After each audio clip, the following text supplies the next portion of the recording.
चलिए अगला प्रश्न है प्रश्न संख्या 3। तो क्या करा कि शीर्षों 0,-1, 2,1 और 0,3 वाले त्रिभुज की भुजाओं के मध्य बिंदुओं से बनने वाले त्रिभुज का क्षेत्रफल ज्ञात कीजिए। इस क्षेत्रफल का दिए हुए त्रिभुज के क्षेत्रफल के साथ अनुपात ज्ञात कीजिए। कहने मतलब हमने क्या किया, मान लिया कि एबीसी को एक त्रिभुज है ना, इनके मध्य भुजा में, इसके मध्य भुजा क्या मिडिल पॉइंट है, इसका पी मान लिया, इसका मिडिल बीसी का मिडिल पॉइंट आर मान लिया है ना, मध्य भुजा का उसका जो है, और जो ए सी का जो है मध्य बिंदु को क्यू मान लिया। ठीक है, और कहा कि सबसे पहली बात तो पी क्यू आर का क्षेत्रफल निकालना है, और ये कहा पी क्यू आर का क्षेत्रफल मतलब छोटे त्रिभुज का क्षेत्रफल और बड़े त्रिभुज का क्षेत्रफल का क्या अनुपात ये निकालना है।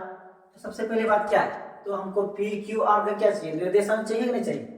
और क्वेश्चन खुद कहा है कि जो ये क्या है मध्य बिंदु में है, तो आर का निर्देशांक क्या होगा 2 + 0, क्योंकि मध्य बिंदु निर्देशांक क्या होता है x1 + x2/2, y1 + y2/2 होता है। आप लोग लिखिए 2 + 0/2 तो बराबर कितना होगा, एक ही होगा, क्योंकि 2 + 0 कितना होगा 2, 2 को 2 से भाग कीजिए 1 होगा। उसी तरह 1 + 3 तो 4/2 2। अब देखिए 0 + 0 0, 0/2 0, -1 + 3 कितना होगा 2, 2/2 2/2 कितना होगा 1। उसी तरह 2 + 0 है ना 2, 2/2 कितना होगा 1, 1 + -1 तो कितना होगा 0, 0/2 0। तो ये क्या हो गया आसान तरीके से है ना पी क्यू आर का हम लोग क्या कर ली निर्देशांक निकाल ली। अब हमने जैसा जैसा किया है पहले लिख लेते हैं। मान रखना ये क्या है प्रश्न संख्या 3 है, माना कि हाल ही लिख लीजिए, माना कि ए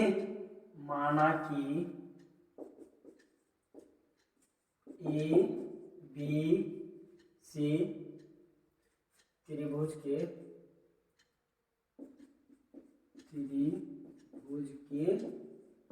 निर्देशांक है, या जो है ना ये शीर्ष है, त्रिभुज के शीर्ष है, और निर्देशांक उसका क्या है हमने जानते हैं, तथा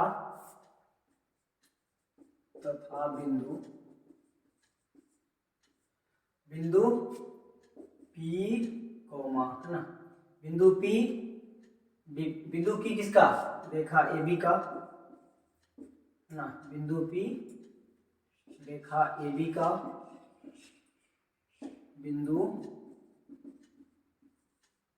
बिंदु R रेखा, हमने सारा बात लिख लेना, बिंदु R रेखा BC का तथा बिंदु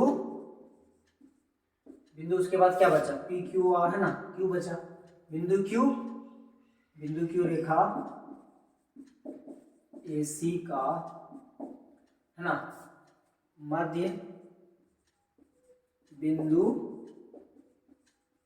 है ना मध्य बिंदु। और हमने निकाल लिया P का निर्देशांक कितना निकला है 1,0 और Q का निकला है 0,1 और R का निकाले हैं हमने 1,2। अभी हमने निकाले आप लोग देख ली। अब हमें त्रिभुज पी क्यू आर का एरिया में ना क्षेत्रफल निकालना है, त्रिभुज पी क्यू आर का क्षेत्रफल बराबर क्या होगा 1/2। देखिए छोटा त्रिभुज हो या बड़ा, ये हमको ये वाले का निकालना है ना पी क्यू आर का निकालना है। अब क्या कर लेना है 1/2 गुना, हमने जानते हैं x है ना 123 231 312 वाला कंसेप्ट लगाना है, मतलब x1। अब मान के चलिए कि x1 y1 है, x2 y2 है, x3 y3, p q r एक जो है ट्रेंड में लेना है। x1 कितना है 1 लिखिए है ना, 123 है ना 231 312 कहीं छुपा के लिखिए ना, 123 231 312। अब देखो y2 - y3, y2 ये है y3 ये है, कितना होगा 1 - 2 प्लस, अब देखिए h2 कितना है 0 है। अच्छा 0 को किसी भी नंबर से गुणा करेंगे तो क्या होगा जीरो होगा, वो नंबर लिखना नहीं लिखना से क्या फायदा है, प्लस है ना, 1 गुना। अब क्या करना, तीसरा वाला, दूसरा को हमने स्किप कर ली क्योंकि जो भी लिखेंगे जीरो से वो जीरो हो जाएगा। अब x3 कितना है 1, अब y1 माइनस y2, y1 कितना है 0, y2 है 1, 0 माइनस 1 है ना। अब लगा दीजिए आप लोग ये।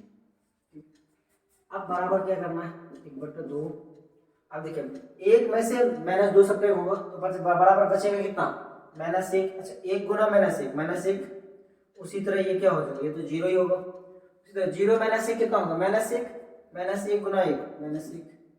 एक बात ये कि हम लोग जो है जनरली यहाँ मोड लगाते हैं, चलिए हमने कभी ना इससे पहले वीडियो बोले भी है कि हम लोग यहाँ मोड लगाते हैं, हम लोग ब्रैकेट में लगाते हैं, लेकिन इसके अंदर जो रहता है माइनस साइन नहीं आता, इसके अंदर से जो निकलता है ये हमेशा क्या देता है, पॉजिटिव रहे या नेगेटिव रहे, लेकिन हमेशा जो निकलेगा इसके अंदर से वैल्यूज वो हमेशा जो निकलेगा, जो भी मान वो हमेशा धनात्मक निकलेगा। अब देखिए ना यहाँ कैसा कंडीशन हो जाएगा 1/2।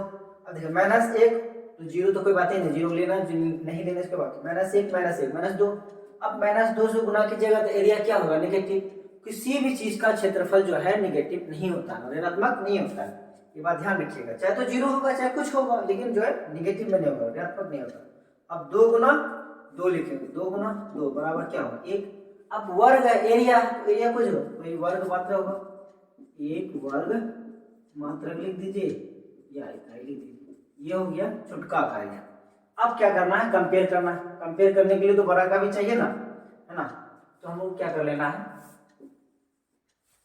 बड़े त्रिभुज का भी निकाल लेना है। सबसे पहली बात जगह यही, त्रिभुज ABC का क्षेत्रफल, त्रिभुज ABC का क्षेत्रफल है ना, ABC का क्षेत्रफल क्या कर लेना है।